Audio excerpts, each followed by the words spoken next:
प्रत्येक व्यक्ति के शरीर में कुंडलिनी शक्ति निहित होती है और ये सर्पिलाकार रूप में फ्लो करती है नीचे से ऊपर की तरफ, जिसे कुंडलिनी शक्ति या कुंडलिनी ऊर्जा के नाम से जाना जाता है। प्रत्येक व्यक्ति में यह रीढ़ की हड्डी के निचले हिस्से में, स्पाइनल कॉर्ड के निचले हिस्से में एनस के पास पहला चक्र स्थित होता है, जिसको मूलाधार चक्र के नाम से जाना जाता है। उसके ऊपर स्वाधिष्ठान चक्र होता है। नाभि के पास तीसरा चक्र होता है, जिसे मणिपुर चक्र के नाम से जाना जाता है। चौथा चक्र वक्षस्थल के बीचों बीच स्थित होता है, जिसे अनाहत चक्र के नाम से जाना जाता है। पांचवा चक्र गले के पास स्थित होता है, जिसे विशुद्धि चक्र के नाम से जाना जाता है। छठा चक्र दोनों भ्रुकुटियों के भौहों के मध्य में स्थित होता है, जिसको आज्ञा चक्र, गुरु चक्र, त्रिनेत्र या शंकर की तीसरी आंख के नाम से भी जाना जाता है। सातवां चक्र सिर के ऊपरी भाग में बीचों बीच स्थित होता है, जिसे सहस्त्रार चक्र के नाम से जाना जाता है।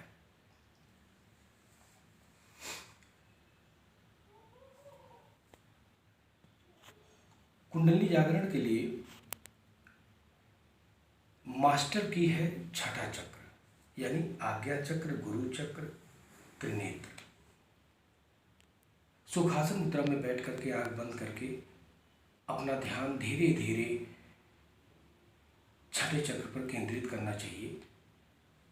समय आने पर धीरे धीरे अभ्यास करने पर ईश्वर के आशीर्वाद के फलस्वरूप आपकी कुंडलिनी जागृत हो जाएगी।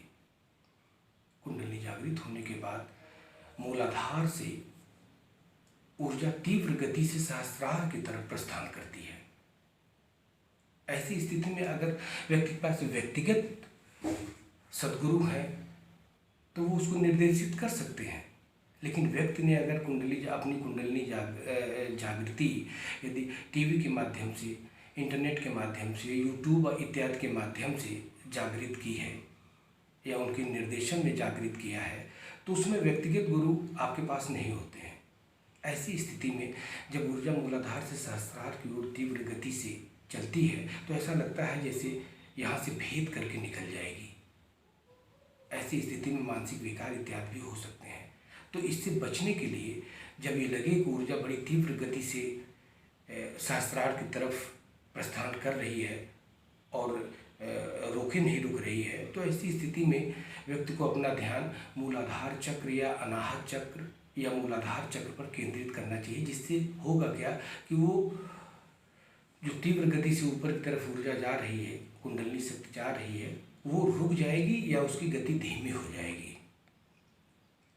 और ऐसे अभ्यास करने पर धीरे धीरे समय आने पर आपको कोई दिक्कत नहीं होगी और आप उसके अभ्यस्त हो जाएंगे। कुंडलिनी जागरण के परिणाम स्वरूप आत्म तत्व का परमात्म तत्व में मिलन हो जाता है। व्यक्ति को परमात्म तत्व का, मूल तत्व का ज्ञान हो जाता है। इन सातों चक्रों के बारे में मेरी लिखी हुई पुस्तक मूल तत्व में डिटेल से व्याख्या की गई है और उसका चित्र भी दिया गया है, जो अमेज़ॉन, फ्लिपकार्ट, किंडल पर उपलब्ध है। MOOLTATV करके सर्च करिएगा तो ये पुस्तक उस साइट पे आ जाएगी।